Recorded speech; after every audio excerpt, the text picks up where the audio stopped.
If you do that, every door of opportunity will open for you. Your self-confidence will go up.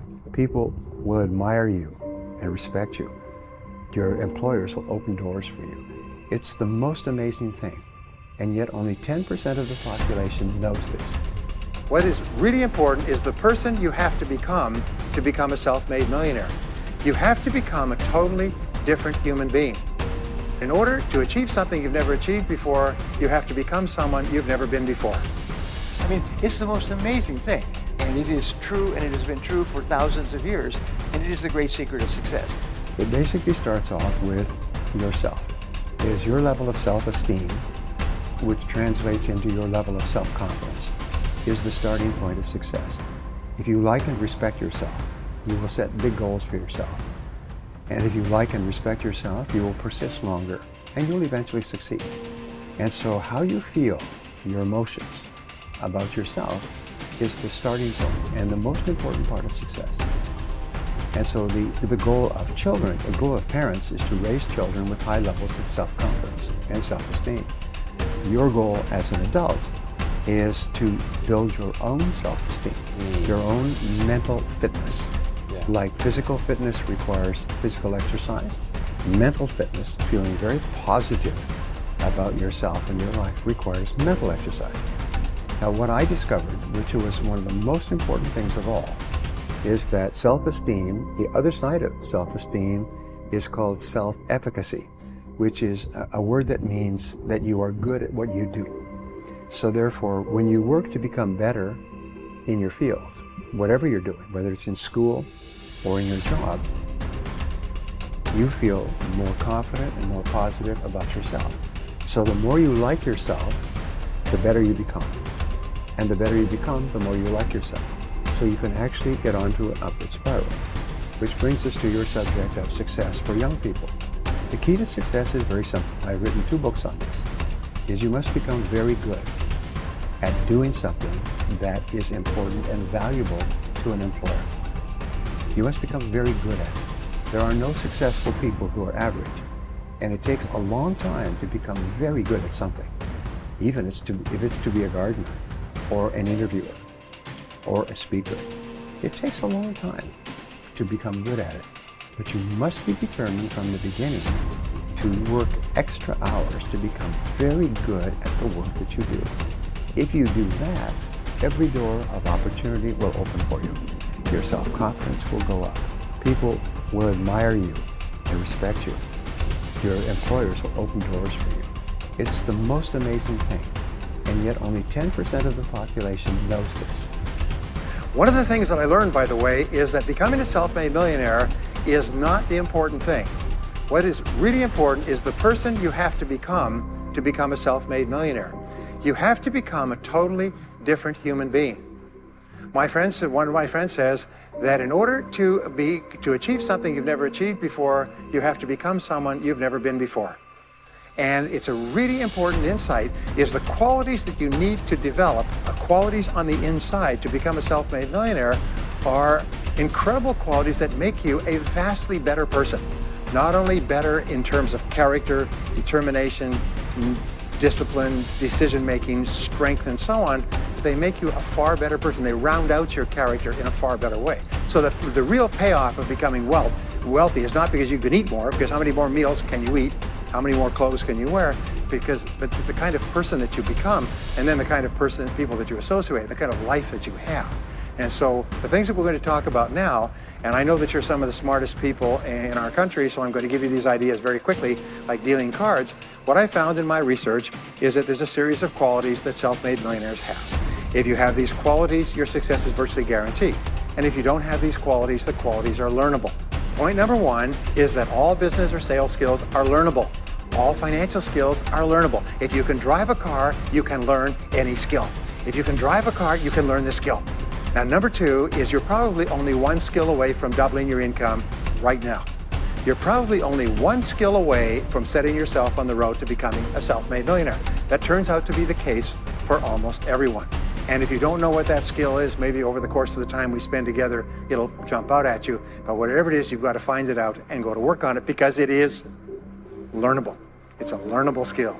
People say, well, I've never been very good with money. Well, get over it. The fact of the matter is, you can learn what you need to learn to achieve anything that you want to achieve. Clarity is my favorite word in success. It's my favorite word in business. I have done consulting for more than 1,000 corporations, large companies worldwide, companies like IBM and General Motors and PepsiCo and Bank of America. I mean, big companies. And I've also worked with more than 10,000 small and medium-sized companies. And what I found is in every single situation, problems occur when the company becomes unclear about what it is they're doing or how it is they're doing it. And so I've developed a program which is really just a fun program for me intellectually. It's called the 2-Day MBA. And it shows 10 different factors of a company. And these are the ones that I learned when I went to university, back to university in my 30s. And I find that all problems come from lack of clarity. What is your product? The first question you ask.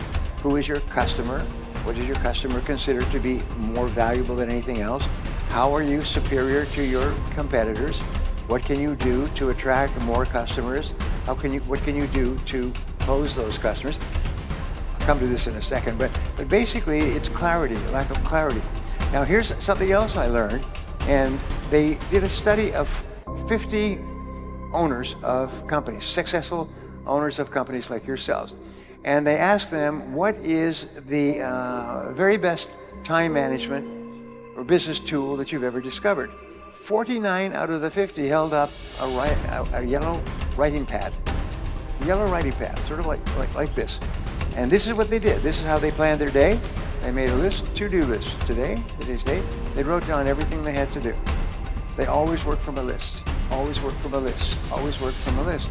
If you don't work from a list, it's very much like taking your hands off the wheel of your car going down a winding road in the mountains. What happens is your life's going to go up and you're instantly going to start doing irrelevant and unimportant and useless things.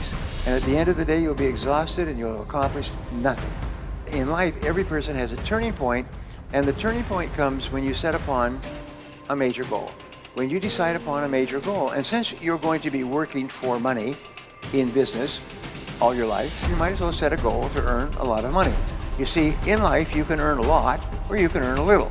And if you have a choice, I recommend to you that you choose a lot, okay? Because if you don't choose a lot, by default, you automatically get a little. And this 80% of the population out there is wandering around and complaining about successful people, life's not fair, and so on. No, because once you are clear about your goal, you start to see all kinds of opportunities, things that you can do that you hadn't thought of doing, that move you faster toward the goal and move the goal toward you. You activate this field of magnetism and you start to attract into your life people and circumstances who help you to achieve the goal, and you help to achieve their goals. I mean, it's the most amazing thing. And it is true, and it has been true for thousands of years, and it is the great secret of success. Become more confident and competent. We develop the confidence to tackle larger goals by applying our energies to the accomplishment of smaller goals. We build up our confidence as we move forward until we reach the point where there is nothing that we won't take on.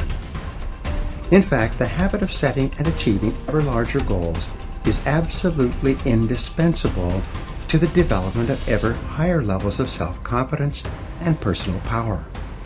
You can only really believe in yourself when you absolutely know that you have the ability to do what you set out to do.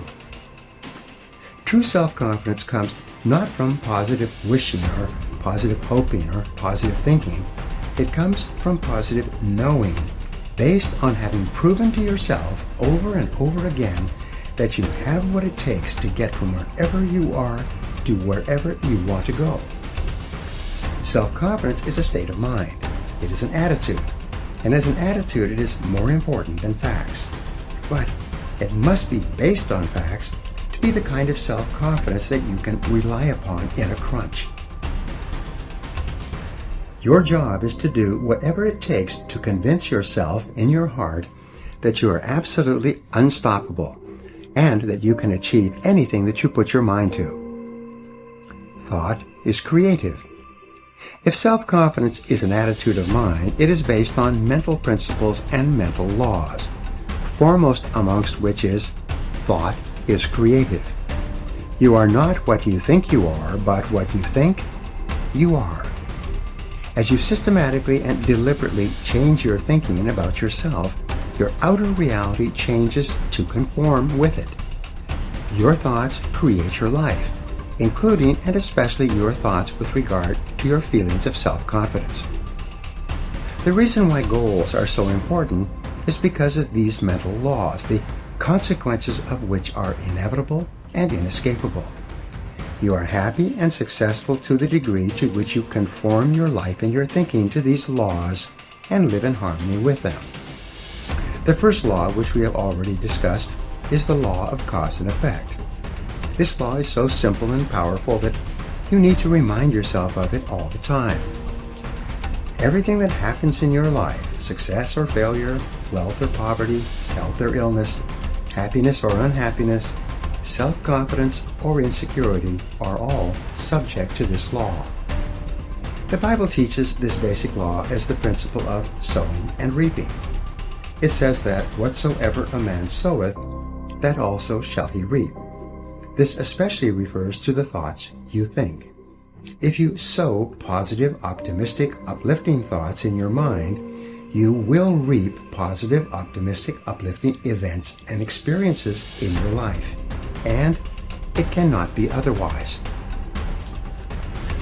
If you sow clear goals and objectives in your mind, you will reap clear results and rewards in your outer life. The law of attraction. A corollary of the law of cause and effect is the law of attraction.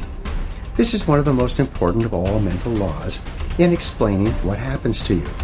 This law says that like attracts like. It says that you inevitably attract into your life the people, ideas, circumstances, and opportunities that are in harmony with your dominant thoughts. Just like a magnet attracts iron filings, you attract whatever is consistent with whatever you are thinking about most of the time. Because this is a law, you cannot think one thing and attract something else. Whatever you are thinking about most of the time, you are drawing into your life from all directions. This is why fuzzy goals bring fuzzy results. Clear goals bring clear results. And since your level of self-confidence is directly tied to how effective you feel you are in achieving your goals, it's very important that you know exactly what it is you want and that you think of nothing else.